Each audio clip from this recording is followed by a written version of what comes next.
नेत्रदान चळवळीचं व्यवस्थेकडे रूपांतर। बेळगुंडीतील माजी सैनिक धोंडीबा कुंभार यांचं मरणोत्तर नेत्रदान। चळवळीच्या 12व्या वर्षात झाली नव्या पर्वाला सुरुवात। गडिंग्लज आणि आजरा तालुक्यात गेली 12 वर्ष सातत्यानं सुरू असलेल्या नेत्रदान चळवळीला आता व्यवस्थेचं स्वरूप मिळू लागलंय। या नव्या पर्वाची सुरुवात बेळगुंदी येथील ग्रामस्थांनी थेट पावलं उचलून केली। माजी सैनिक धोंडीबा गोपाळ कुंभार यांचे मरणोत्तर नेत्रदान त्यांच्याच कुटुंबियांनी स्वतः पुढाकार घेत करून घेतलं।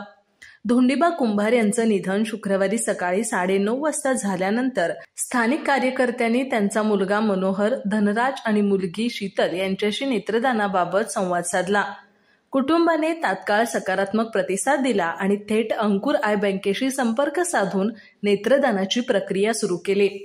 अंकुर आय बँकेचं पथक त्वरित बेळगुंदीत दाखल झालं आणि स्थानिक कार्यकर्त्यांच्या मदतीनं ही प्रक्रिया शांतपणे आणि नियोजनपूर्वक पूर्ण झाली।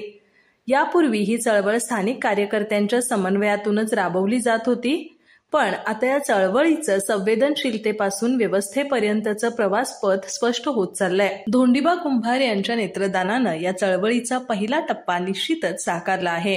त्यांच्या पश्चात पत्नी, 2 मुलं, 1 मुलगी, सुना, नातवंडे, 4 भाऊ आणि बहिणी असा मोठा परिवार आहे। रक्षा विसर्जन शुक्रवारी रोजी सकाळी 9 वाजता होणार आहे। नेत्रदानासाठी संपर्क अंकुर आय बँक 074 98 34 68 80। अधिक माहिती आणि ताज्या घडामोडींसाठी आजच आमचे चॅनल सबस्क्राइब करा।